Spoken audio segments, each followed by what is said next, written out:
This is a do-it-yourself project making miniature old-fashioned prairie sunbonnets for display on small scales like 1/12. I have been working on a prairie house and plan on adding a bonnet or two on the inside. I will be using a pattern from Eleanor Hudacsek as printed in the Nutshell News May 1984 edition on pages 80 and 81. In this video, I show how I made the sunbonnet from the pattern by hand sewing, and gluing the fabric pattern pieces from a thin cotton fabric. Materials are shown and listed below. The finished bonnet measures 1 3/4 by 1 1/2 and by 1 inch.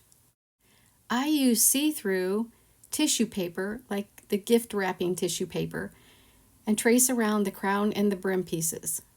Or you could take a regular piece of paper, make a 3-inch circle, then make a rectangle that would be 2 inches by 1 1/2 inches. That would be the neck piece. Put those two pieces together about 7/8 of an inch up from one of the outside edges of the circle. That would be the crown. To make a brim pattern piece, measure a 3 1/8 by 1 inch rectangle shape. You can use any kind of paper. I am using a 1/4 inch graph paper, which kind of helped me a little bit. So take the long end, which is 3 1/8 inch, and then the 1 inch is sideways right there. Kind of find the center. So it takes about 12 1/8 block, and then I divide that in half. So right between the T and the large B for brim, that's my center. And the big thing is try to taper off and get that curve. So once I got the center, I fold it, and then I kind of come across, and I'm just trying to taper that curve like the one that's in the pattern, and just marking little spots so it's not like a straight angle. I went up a 1/4 inch, and then I think I went 6 in the middle, so there's basically 6 blocks in the center and 1/16 really. And then I curved it, and then I kind of fold it in half to make sure my curves are kind of symmetrical. I also wanted to try to make the ties and the brim trim out of the same fabric, so I cut 3 4 3/4 by 1 1/2 inch pieces just to see what it would look like, and then I compare it to the satin trim. The blue gingham hat is shown on a 1970 Topper Dawn doll named Glory, and the green floral hat is shown on a 1971 Mattel Rock Flower doll named Lilac. The doll heights measure 6 and 6 1/2 inch respectively, but their heads do work well to show the finished bonnets. And yes, there is some blue painter tape on Lilac's hair to help me hold those flyaways down. To get started on the bonnets, I read the list of materials and instructions a couple of times. And then I decide that I want to watch a how-to video to make a regular size bonnet. I made the blue gingham bonnet following the instructions of the pattern. The green floral bonnet is modified a bit, and I show that in the video. Collect the materials needed. Extra fabric may be required for coordinated ties and brim trim, instead of using the 18 inches of 1/8 inch satin ribbon. And I also use mini clamps instead of sewing pins. Instruction 1 says to trace the pattern onto the back of the fabric and cut out the pieces, 1 crown and 2 brims. After watching a video, which I list in the description box below, I decided to cut a brim liner from paper towel for the green bonnet. It's optional in your preference. I also cut 3 4 3/4 by 1/2 inch fabric strips to try instead of the satin ribbon as the trim. And then I also enlarged the crown pattern piece in the neck area to a rectangle of 2 by 1 1/2 inch. The second sentence of the instructions under number 1 says to trim the lower edge of the bonnet crown piece so that it's smooth, and then glue the edges of all fabric pieces to prevent fraying, making sure not to get any excess glue on the fabric. What I think this means is at the bottom of the neck piece there's no hem, and so you're adding that glue sealer. So on this green floral bonnet, I decided to extend the neck area And I'm showing a 1/8 inch hem that I glue, but that's really not necessary. I'm just looking at how it was of the other video that I looked at. So once you get that hem, that little hem if you want to do that, then take the rest of the neck rectangle area and fold the right sides together up. Then glue the side edges together, or you could sew them. And once it's dry, or once you finish sewing, then flip it out or reverse it out like I'm showing you there. And using a blunt tool, you can just press out the corners gently, as much as you can. Then finger press the little neck area down flat. You can also use an iron. Next, apply glue to the inside of the neck piece and the crown piece. I'm kind of folding over the fabric, so I just get the glue on the neck area, and then I'm going to press that into the crown top part. And after I finger press the neck area, we should have completed step or instruction number 1, because I've already sealed all the fabric pieces and I've let them dry. On to step 2.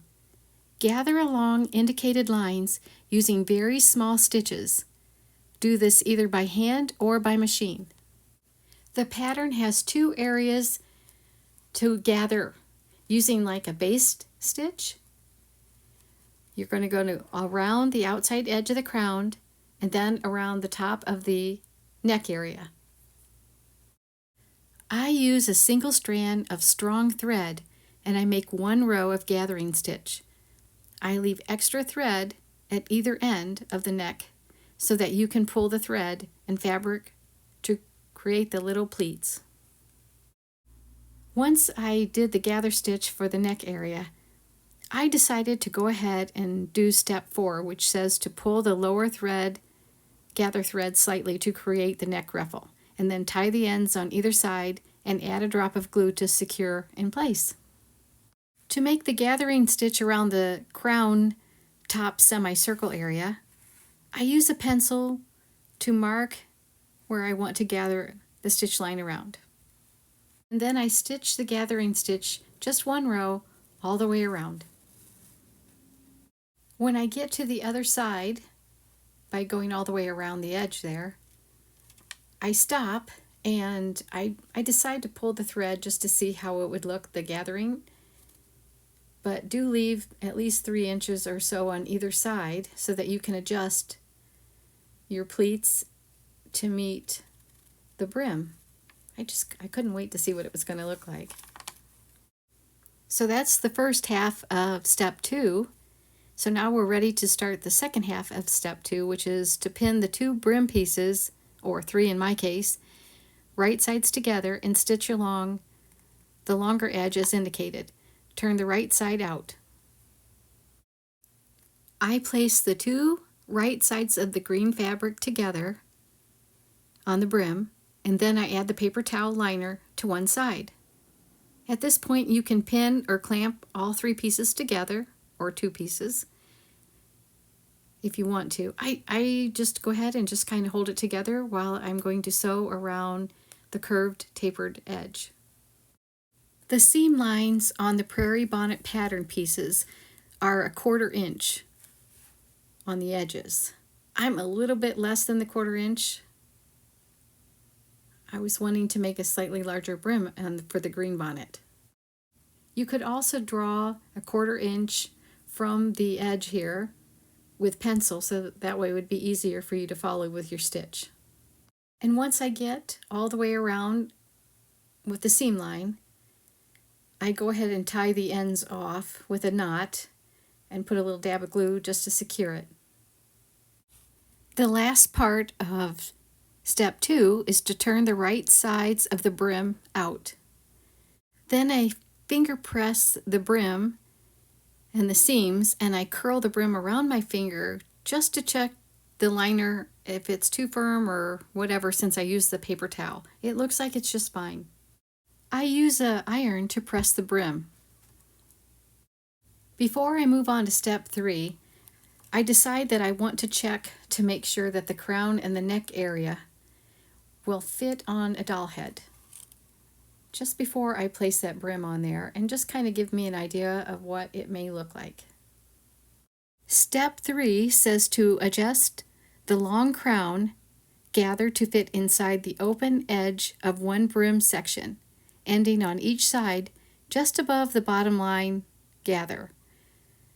Pin in place, right sides together, then sew, using small stitches and making sure to catch the gathers securely. Then remove gather thread and turn the seam toward the brim. Turn under edge of remaining brim section to form hem and slip stitch in place. Press brim if necessary. First, I pencil mark the centers of the crown top and the brim back, the top of the brim back. And then I pin in place those right sides together. Well, actually I use a clamp. And because I'm only going to be sewing the brim top to the crown top, just the half of it, as shown. I use 3 small clamps to hold in place the fabric pieces instead of pins. The blues in the center and the yellow and the green are on either side.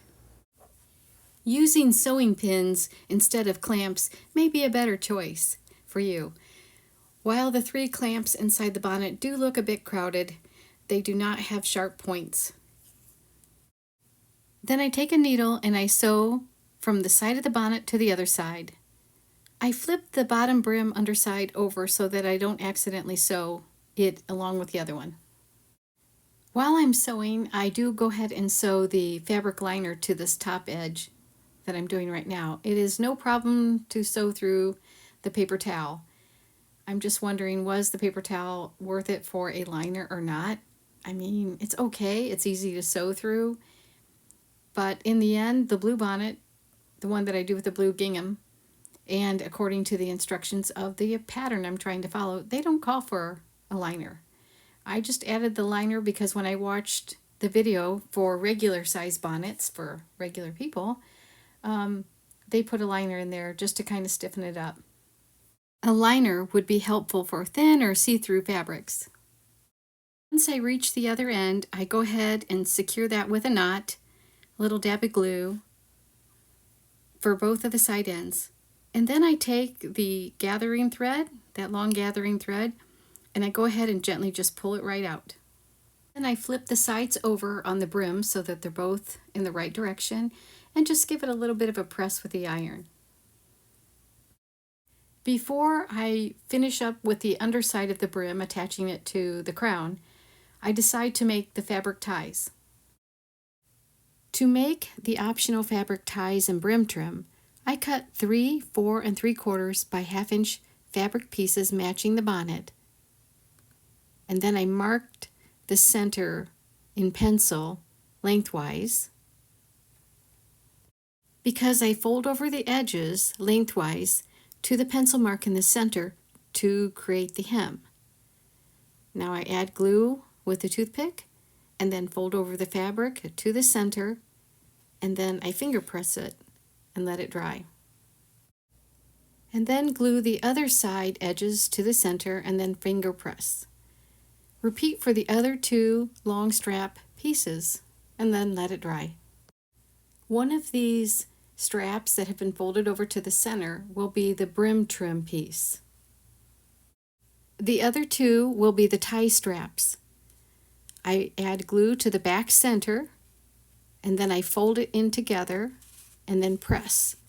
The width will be about 1/8 of an inch. I decide to sew the tie straps to the inside of the bonnet, in between the crown and neck area as shown.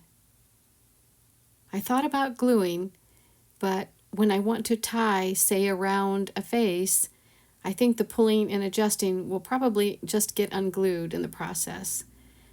And then after I decide on a placement and make a little tie and the loops, I can also trim the length of those ties as well.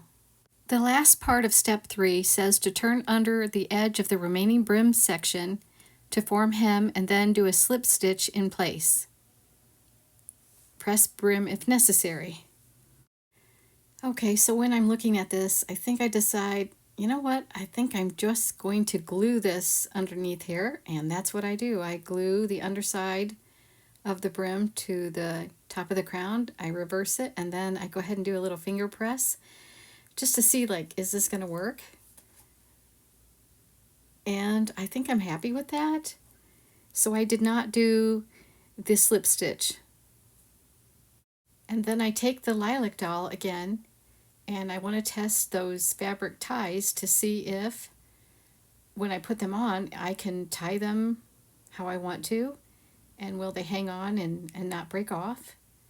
I thought about a center tie, and then I changed my mind, and I'm going to go ahead and make a tie to the side of her face, under one ear, kind of like. Step 4 says to pull the lower gather thread slightly to create a neck ruffle. Tie threads on each side and add a drop of glue to secure in place. Okay, I already did that. You could probably, maybe, if you wanted to make a little bit more ruffles, pulled it tighter than I did. Now I decide whether or not I want to put the brim trim on my fabric one. I give it a try, and I think I'm going to hold off on that for a little bit. I'll try the silk ribbon or the satin ribbon on the blue bonnet one. The final step is 5. It says, on the outside of the bonnet, glue a piece of narrow ribbon around the seam line and bottom gather starting at the back center. Cut a separate piece of ribbon and tie in a small bow. Glue bow in place at the center back.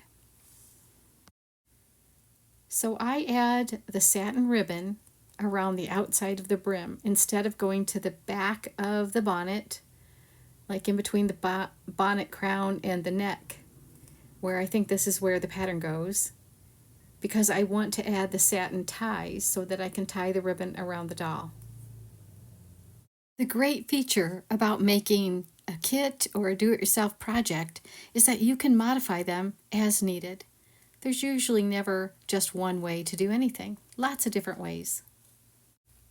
I hope you enjoyed this video using Eleanor Hudacsek's pattern from the Nutshell News May 1984 edition to make an old-fashioned prairie sunbonnet hat. Thank you so much for watching.